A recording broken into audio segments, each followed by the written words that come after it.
everybody, it's Vicki.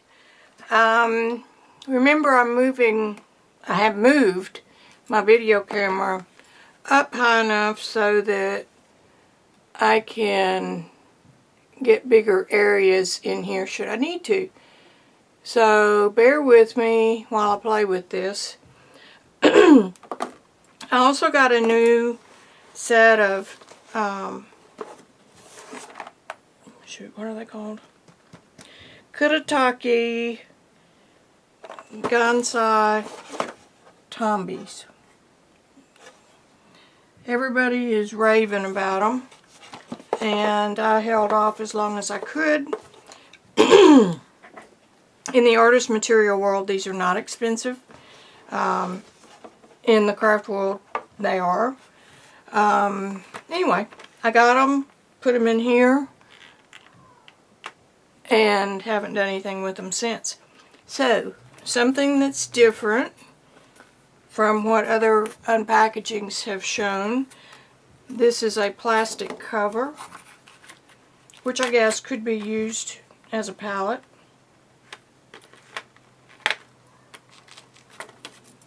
So I'm just going to put that over here. I want to I'm struggling here because I don't want to repeat every other video that's been done. Okay? But the first thing I'm going to do for myself is paint the colors on the inside of the lid in this swatch order.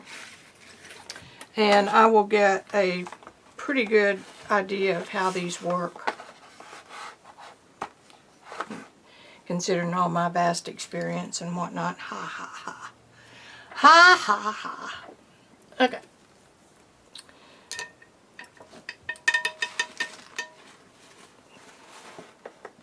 Everybody says that they don't require much to pick up. And they don't, if that's any indication.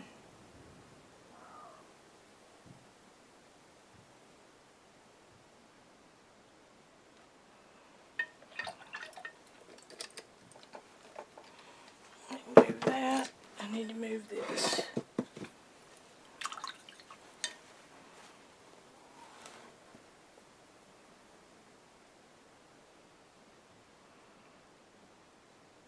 I don't think a spray is necessary on these.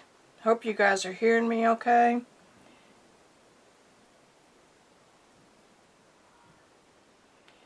Number one, because it's a plastic box. Plastic. Gosh, I haven't been able to talk this last week. Cardboard box.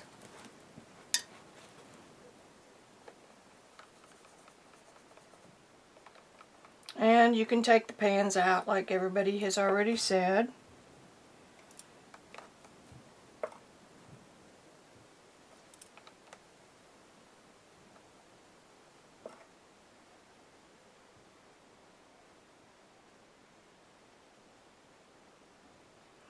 Now, one thing that makes the Asian watercolors different, and from the research I've done, the Chinese watercolors more so than the Japanese.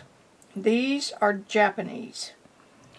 These watercolors sometimes have a different binder because they were designed for calligraphy work.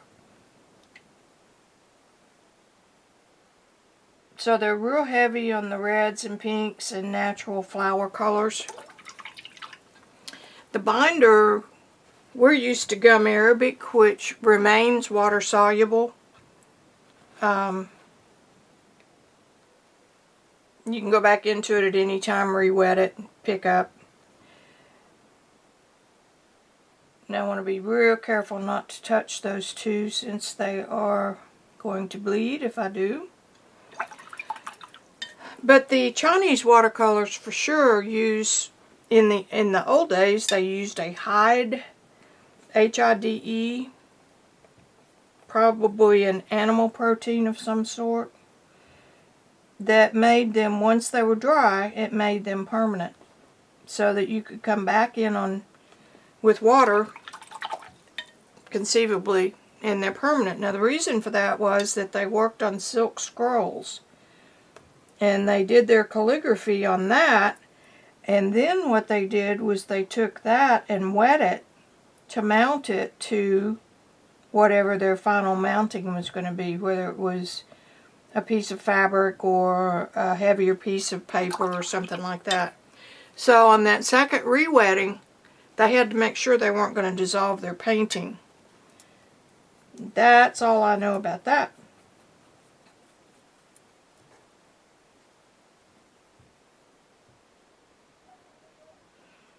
These are really nice colors. The pans are wetting easier than some Winsor Newton cakes I have.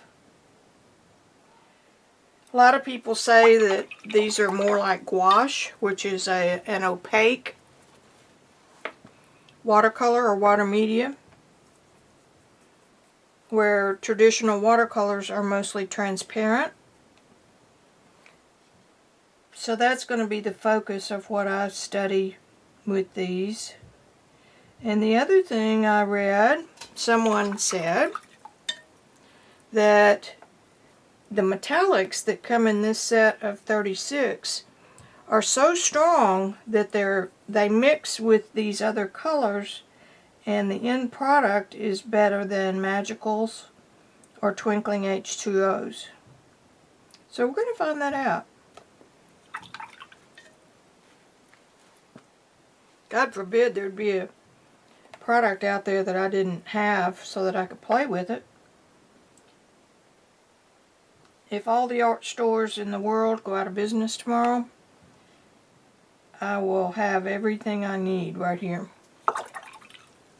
And sometimes I think that I prefer the shopping and the collecting more than I do the actual using. But we're not going to tell the Randy that, are we?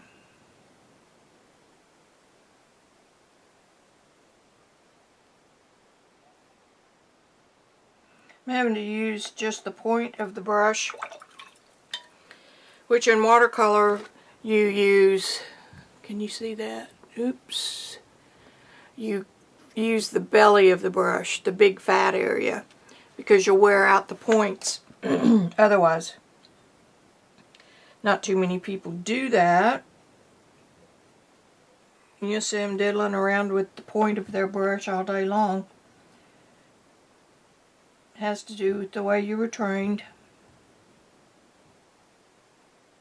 and the kind of brush you're using, because if you're using a $300 Kolinsky Sable, you really don't want to wear the tip out. This is my mid-range watercolor brush. This is by Low Cornell. It's number 7020, size 8. Is it Low Cornell? I've forgotten. I think so. Had them forever.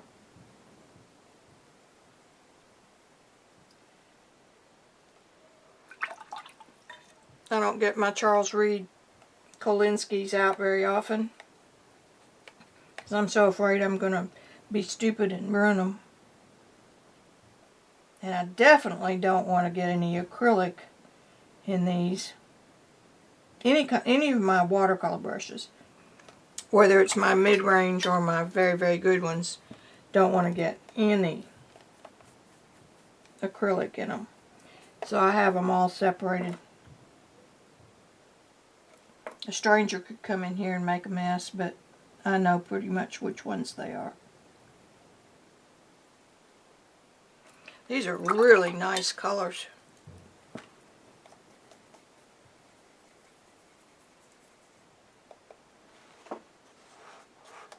Everybody seeing me okay?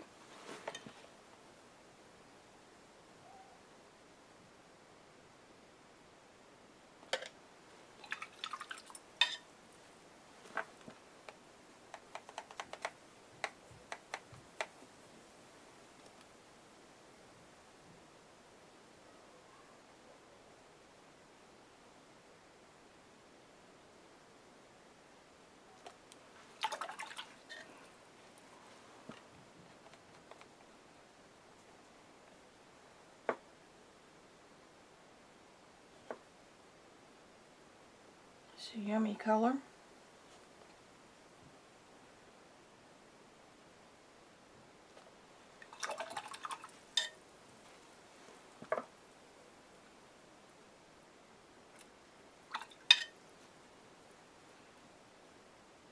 Trying to soak up some of the pigment on these darker colors so I can kind of see what they look like when they're thinned.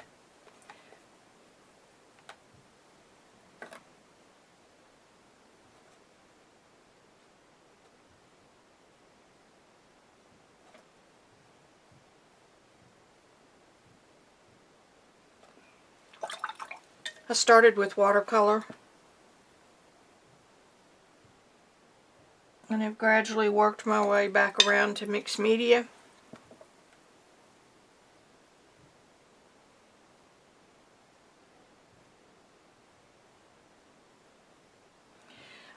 The way this sets up, I think there is a different binder in this. It sets up almost solid.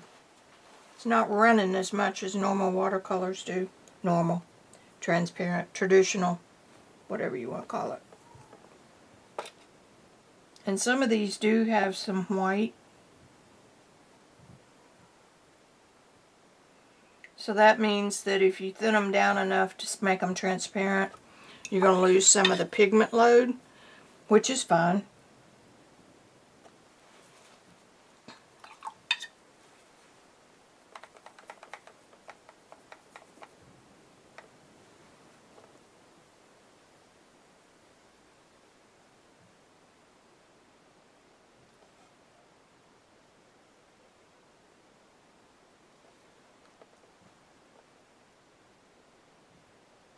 They do have a little bit of a gummier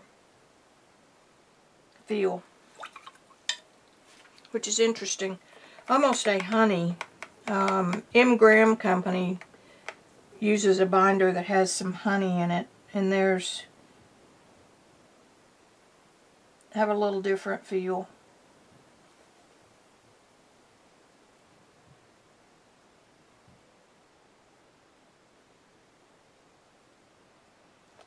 Very nice.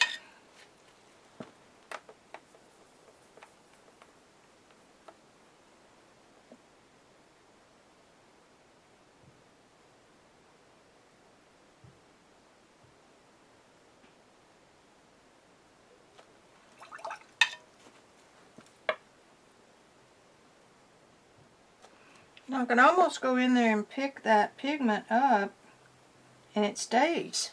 Where with traditional watercolor, it's going to continue to seep into that area.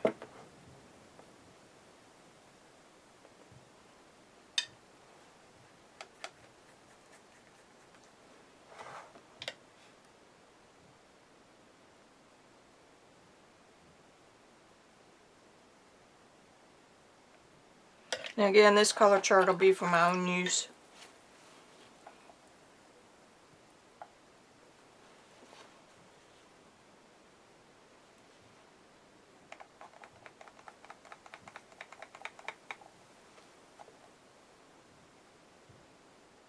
Ooh. Indigo or Payne's Gray. Interesting.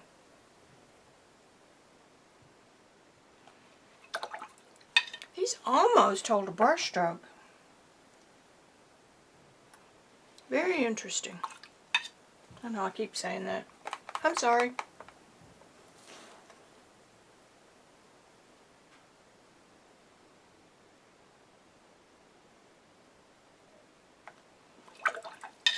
Only a couple of these had hairline cracks in them,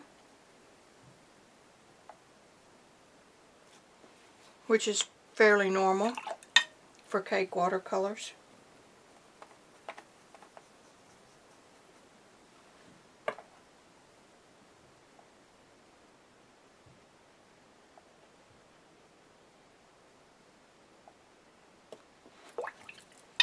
A blue purple and a more reddish purple.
Nice heavy black.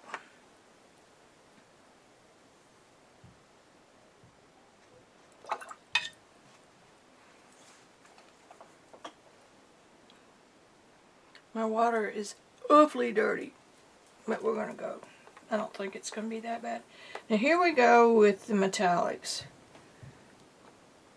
Now if you don't want these puppies to contaminate everything else that you're working with, you want to be careful with your water. If it doesn't matter to you, then don't worry about it. But you might end up with little speckles of mica.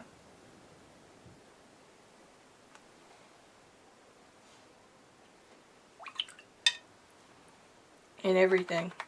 For mixed media, that's no big deal. The more bling, the better, huh? So if you want orange, a cool mica, this is good.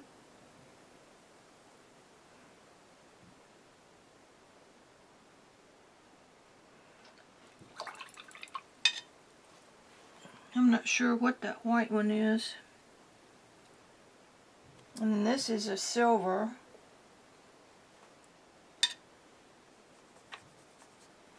And this is a warm gold. Whoa, bit small.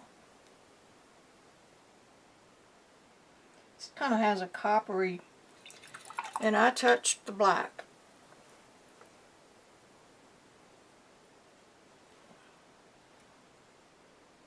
Bronzy, coppery.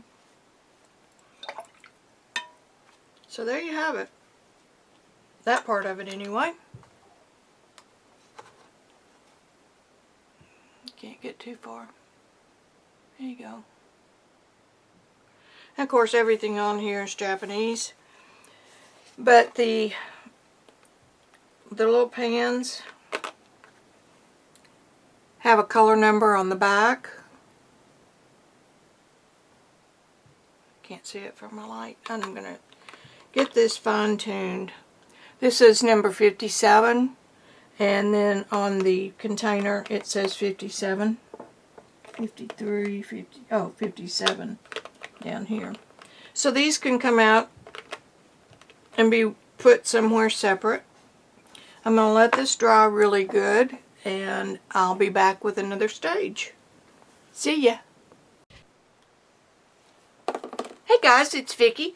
I just did a quick periscope and showed how I was pulling these new Gansai, I didn't even tell them what these were, Gansai Tambi colors, watercolors. This is the set of 36. And because I like to play mind games and get myself back in the mood to paint, I like to play with new product, and I like to play with colors in particular. So what I've done is taken a full load of the pigment straight from the pan here, and then I come back to my water bowl, dip just the tip of my brush in and blot it, paper towel, and come back. So I'm getting 10 values with one brush load of paint, and I think that's pretty remarkable. Have I ever done that before? No, not exactly in this manner, so I would have to test it with some other watercolors to see how they react. Here we go with the reddish or the bluish red, which in my mind is close to an alizarin crimson, which is your cool red. The first three colors appear to me to be a little more in the rose family, and this one is going to pull down to a rosish carmine color as well.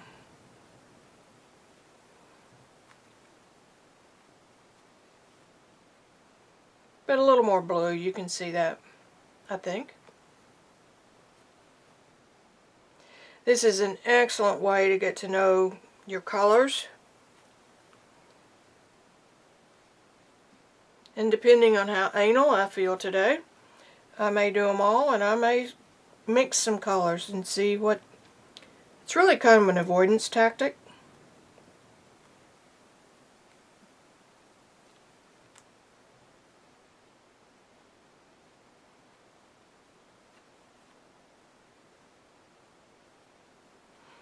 going to do one more row, and then I'll turn the, who knows, maybe I will, maybe I won't turn it off. You never know with the Wixter. And it is Monday. Here we go with something that is real similar to a cad red. This is a warm red. Oops. Dip, blot. Dip, blot.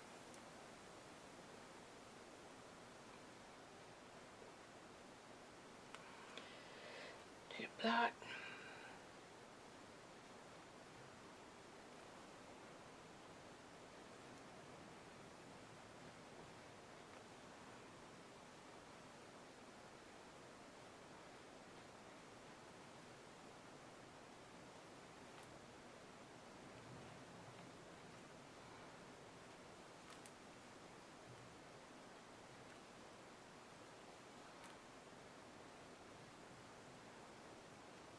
This is one of the variables I told you about. I probably got too much water early on, so I ran out of pigment a little bit. But I'm still getting enough for a great flesh tone. Want to see one more?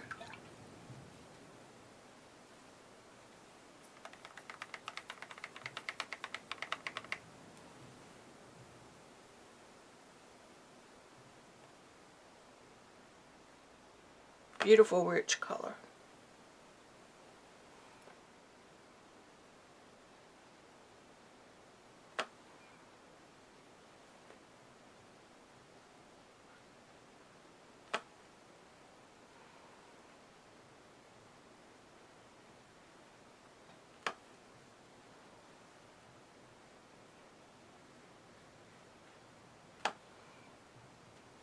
You can buy refills of these pans. I think they're about $2–3 a piece online. But as pigmented as these little babies are, I may not ever need to replace them unless I just turn to watercolor full time, which of course we all know could happen. Never know what's going to come out of this studio. Okay. And I'm going to turn this off, and I'm going to keep playing, and I'll be back at some point. Alrighty, I'm going to continue with my play for today. And remember that I was working with my new Gansai Tambi, boy, I'm not a Japanese speaker, watercolors. And because I love to play with color and I love to see what they're going to do, I started swatching them out. The first thing I did last week, I think, was just put the colors in the box on the, well, you're going to love them. There have been several videos on these, and I just wanted to see what the fuss was about. As I said earlier, some of the reviews I said they were high dollar. They're high dollar for a craft watercolor. They're not high dollar if you compare them with an artist watercolor, which are sold $4 or $5, $6, $7, $8 a tube, and this is like $30, $35 a set on the 36. So here's what I did.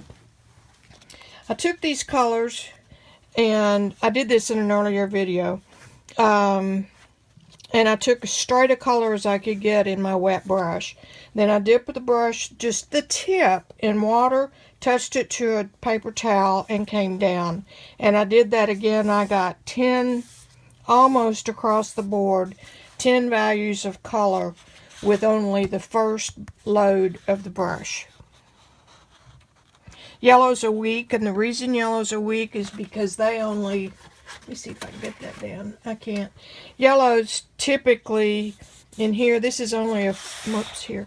This is only a 4 or 5 value on the scale, so of course you're not going to get down 10.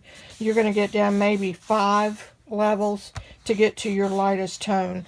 But this is not scientific, and it's certainly not a lab. However, that's an interesting result. And here's the cool colors. Blues are a little bit weaker.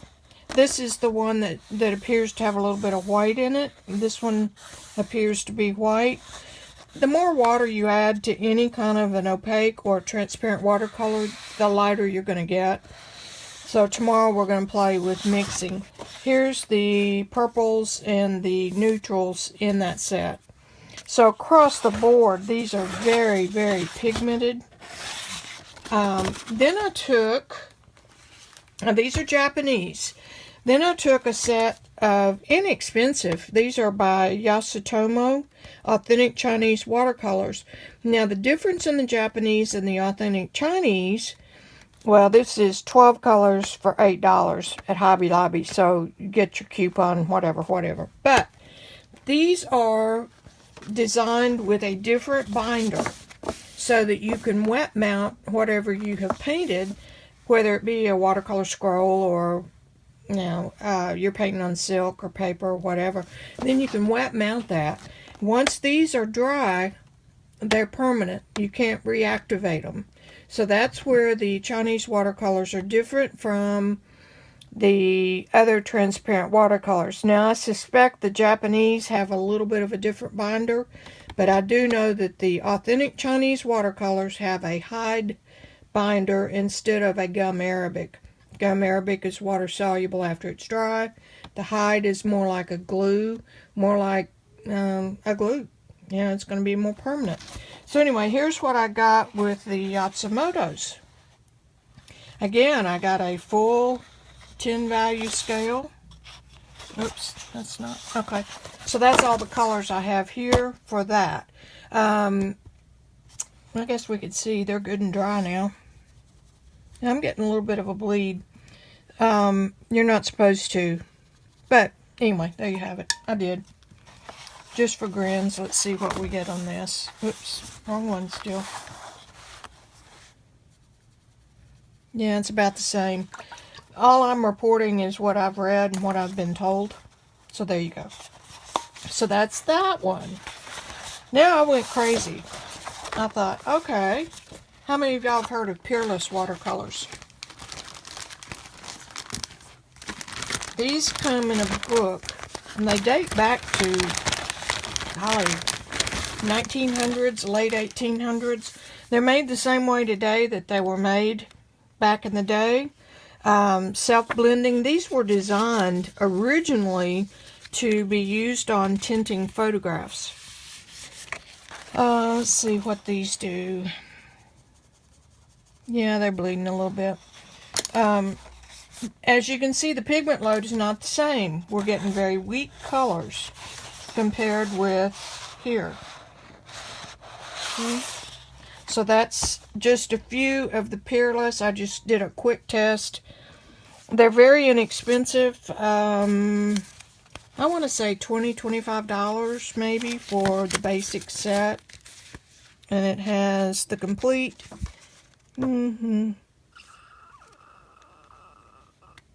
know how many there are. 15 or 20, something like that. And the interesting thing is the color on these that's on the paper that dissolves. Let me show you.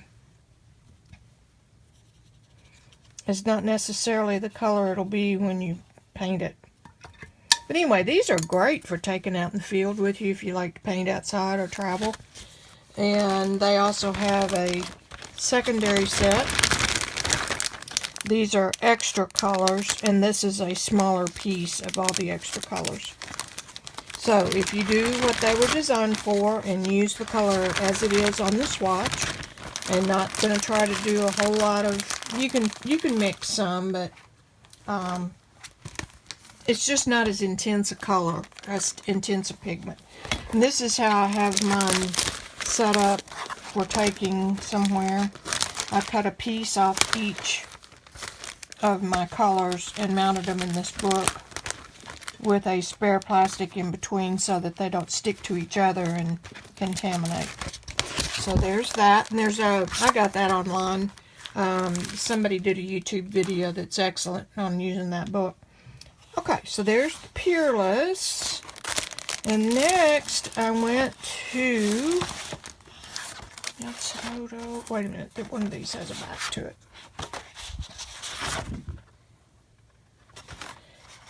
Okay, I wanted to see what artist watercolors would do. I almost hesitate to do this. This is a Daniel Smith. This is their 238 color chart.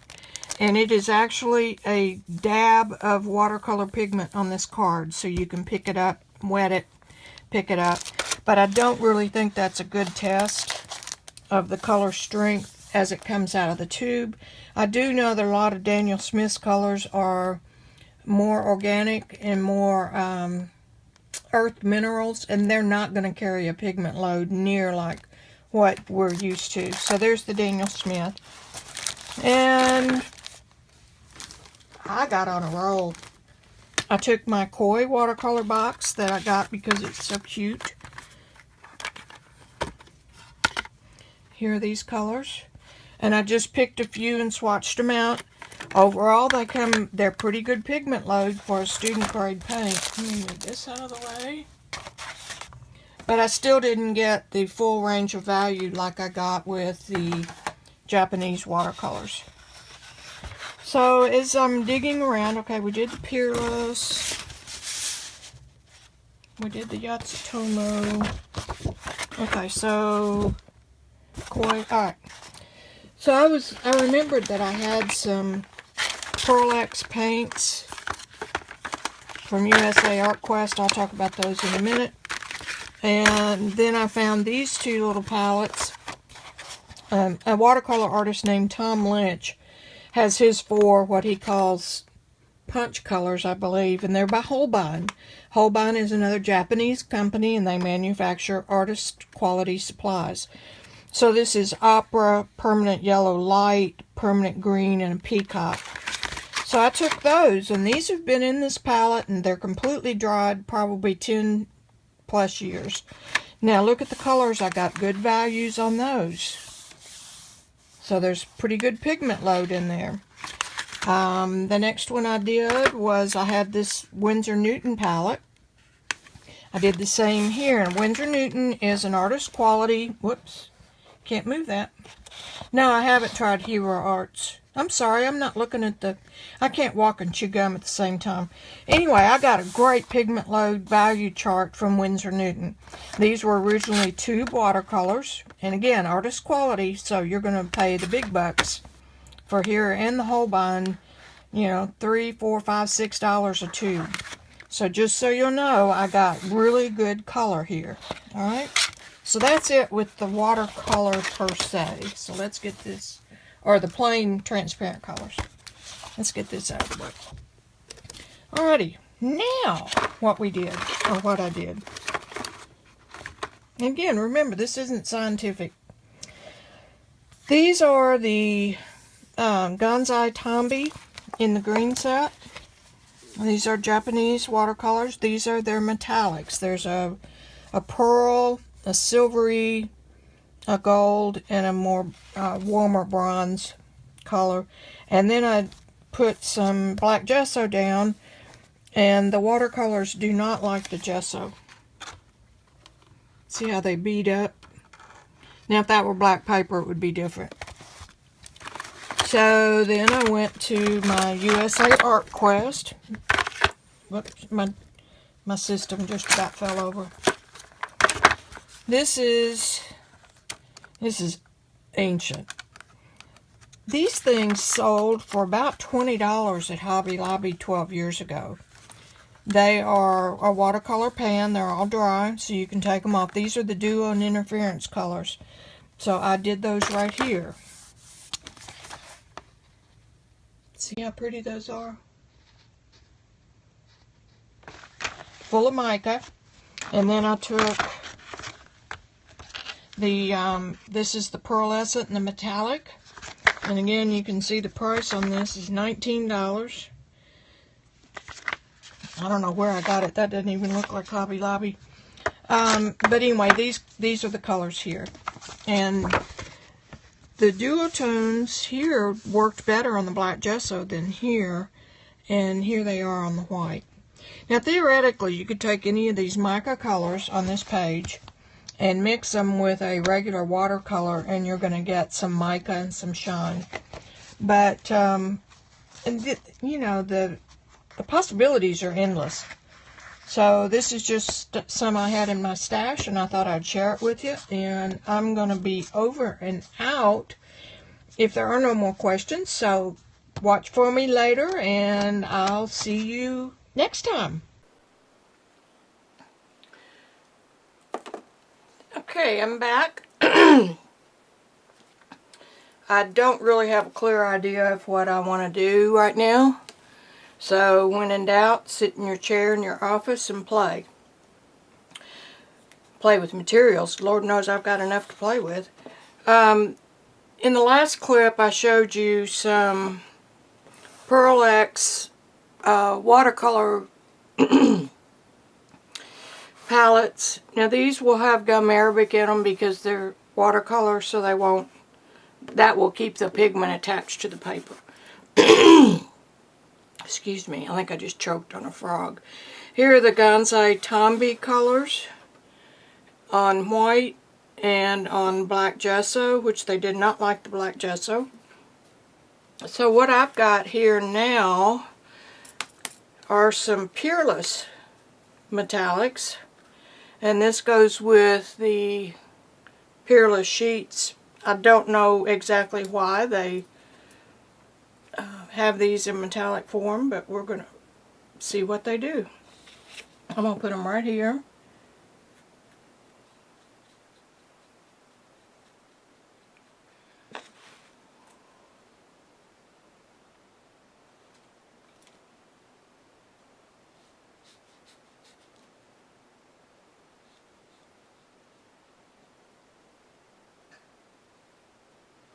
Just try to get them to move out a little bit.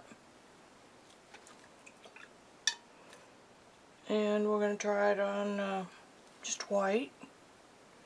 We're going to have to get a little bit more than that.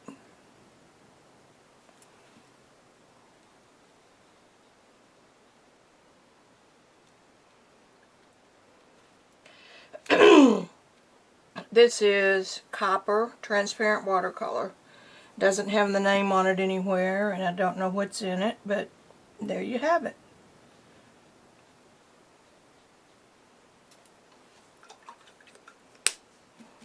There's the copper.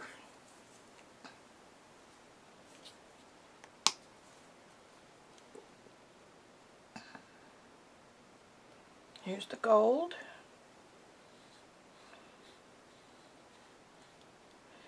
They have a, I'm going to say, an oilier feel.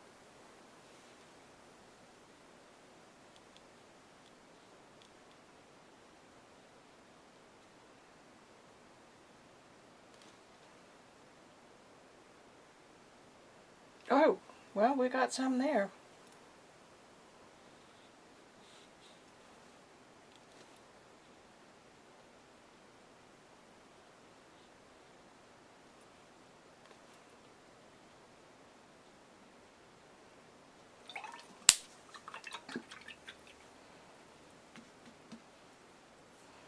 And here's the silver, which has never even been opened.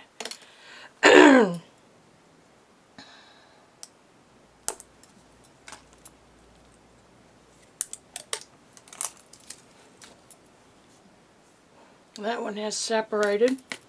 I wonder if they all should have been shaken a little bit. Could be.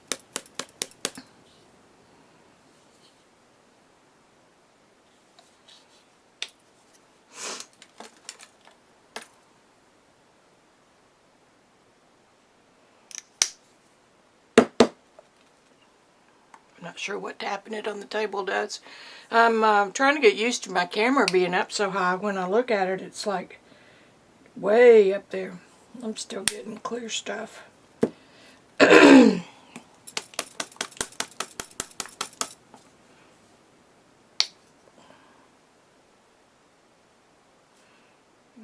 See if shaking the gold makes any difference. No, not really.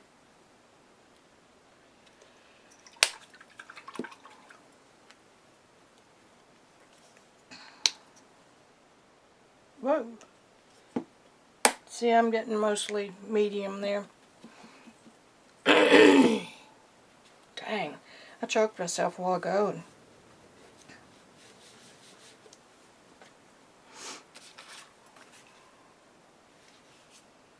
scrap of paper I had here.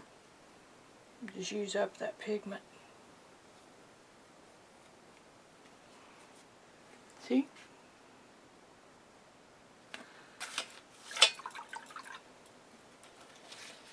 Alrighty.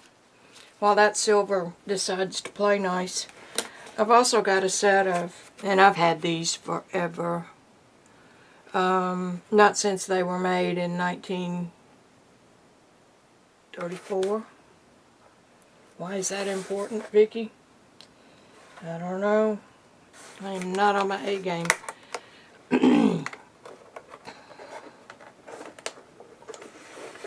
These are iridescent calligraphy colors. And they come in an ink bottle. Calligraphy color, interference waterproof colors for calligraphy and airbrush. So these should be waterproof and designed for calligraphy, brush, airbrush.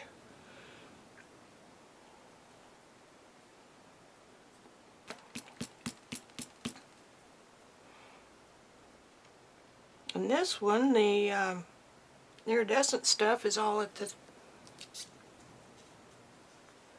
Well, I haven't had them so long that... Ooh, baby, yeah, that's all mixed up in there. Yeah, we've got liquid. I thought for a minute they had dried out, but laying here in the on their sides, all the iridescent thick stuff laid on the sides. So I'm going to turn these over so the iridescent's on the top, the goopy stuff,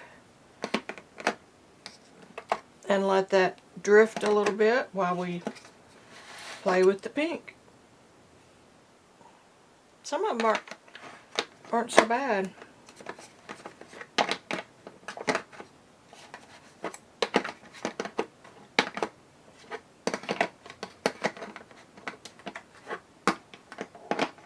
Some beautiful colors.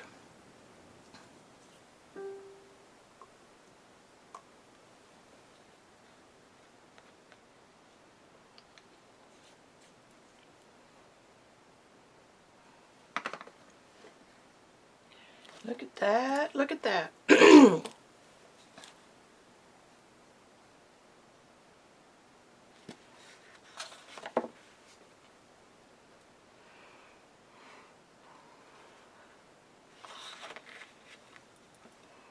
I don't think these are going to have a price on them. Man, it would be what I paid over 10 years ago.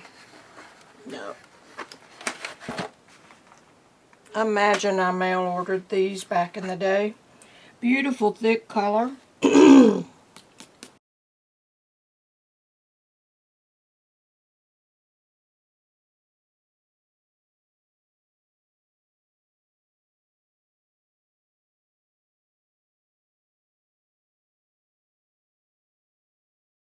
The gesso doesn't repel these quite like the watercolor,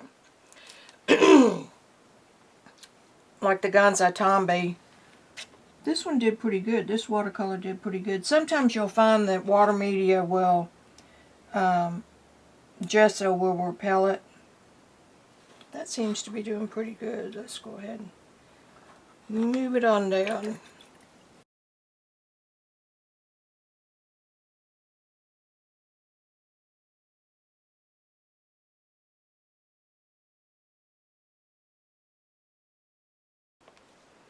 Nice warm, really a reddish copper, orangey copper. Are y'all seeing that okay?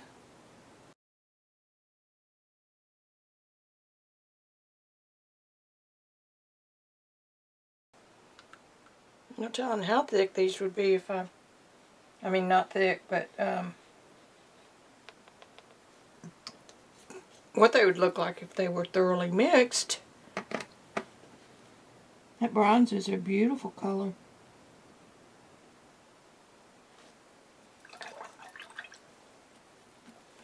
Almost looks like gold leaf.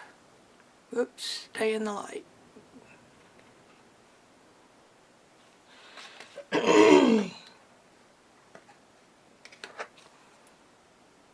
This one is brass.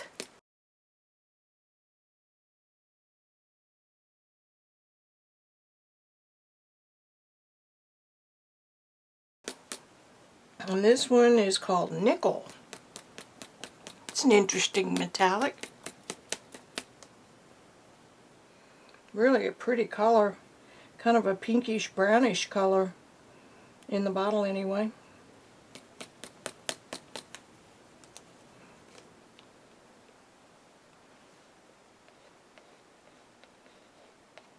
It's a pretty color. Pretty color.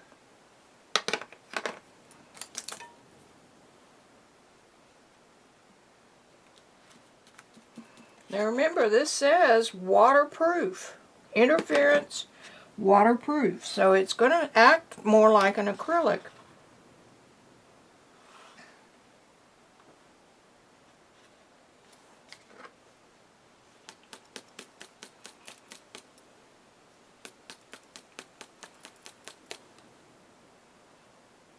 It doesn't say what's in it.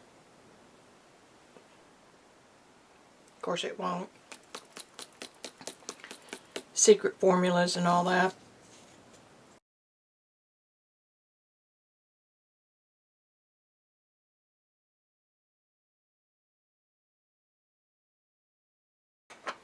Could have tested those on white at the same time, couldn't I? No! This one is called metallic green.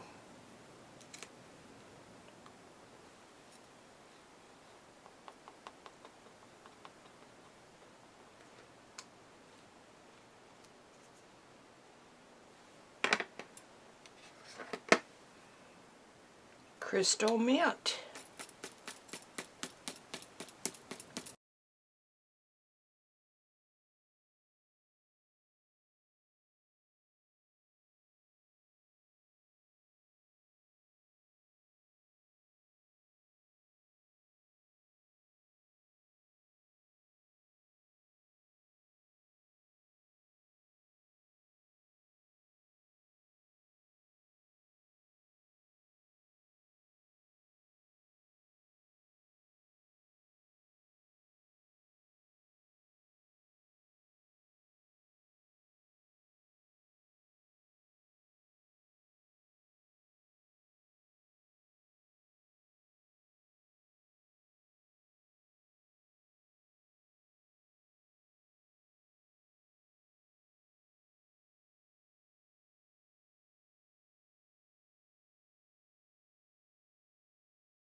No black shining through.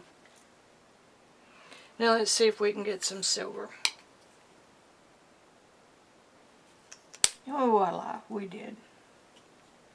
This is the Peerless watercolor.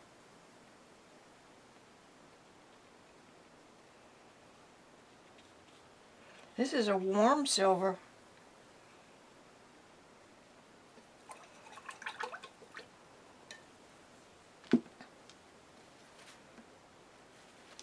And I think that's about all my attention span's going to hold today. I could dry this though, and then we could see which ones are waterproof. You know what I'm going to do? I'm not going to do that. I'm going to wait until tomorrow and let these dry by themselves. So I'll see you again.